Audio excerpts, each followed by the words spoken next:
Bismillahirrahmanirrahim. Assalamualaikum warahmatullahi wabarakatuh.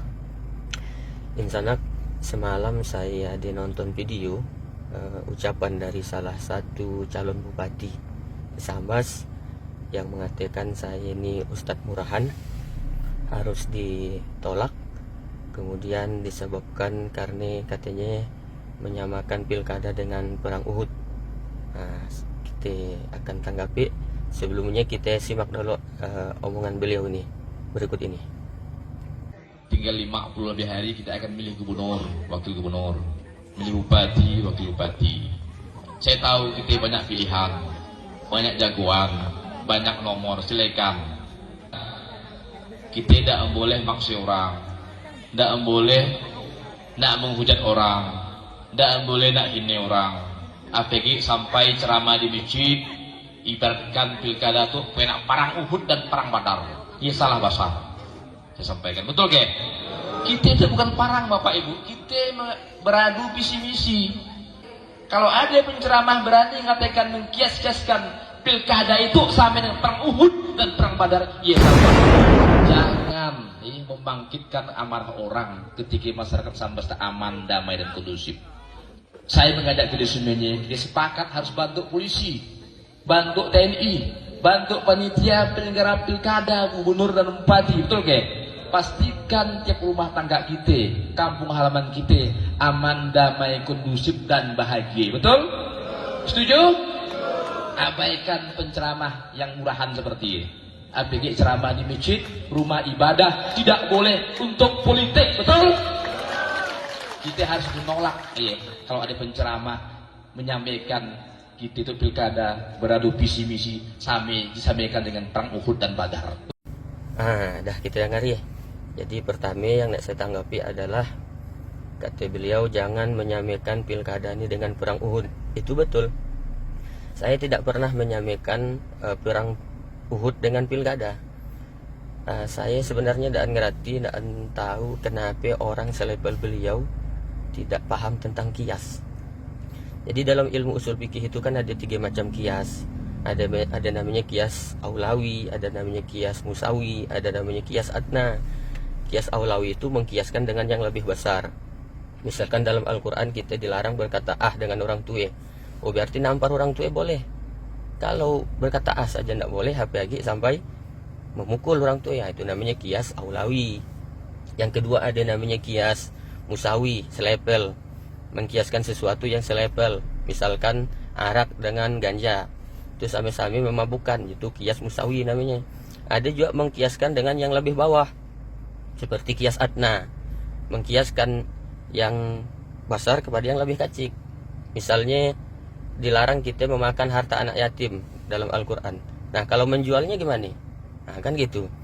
Jadi kias yang saya maksud di sini adalah hanya masalah jumlah perahu. Beliau kan 7 pengusungnya. Yang 11 itu 2, sekarang 3. Jadi 2 lawan 3 itu apakah pasti kalah yang 2? Kan belum tentu gitu maksudnya. Lalu saya ibaratkan dengan perang Uhud.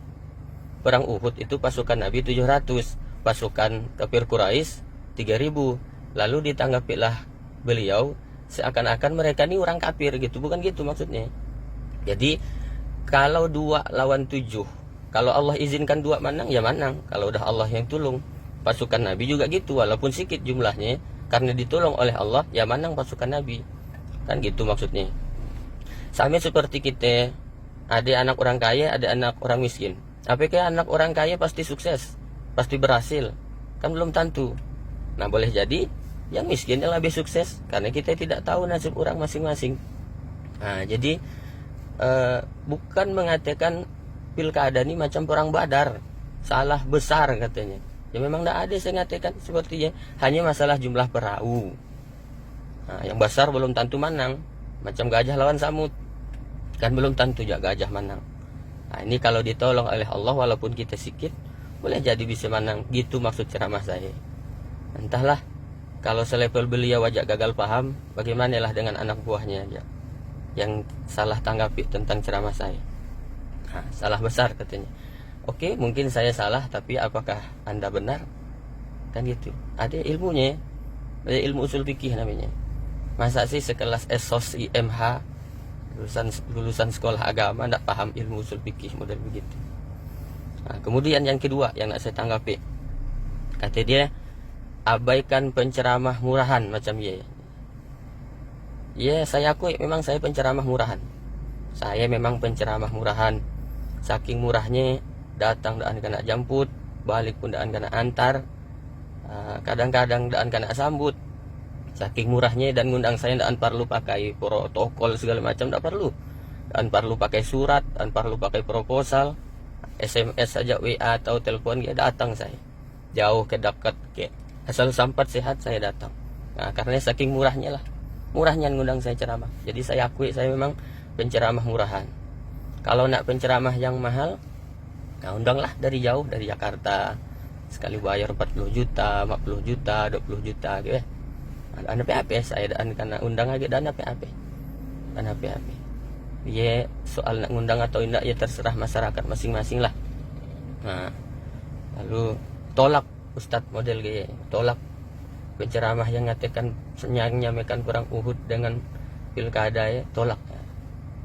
Ya itulah. Karena hanya menerima informasi sepihak sebelah ya. Lalu selanjutnya katanya ceramah yang saya sampaikan yang membandingkan perang Uhud dengan pilkada itu ceramahnya di masjid.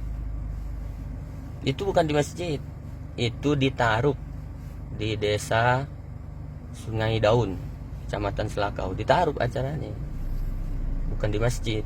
Salah informasinya ya. Jadi Bapak sebaiknya cross check lagi kebenarannya, tidak usah terima mantap-mantap berita.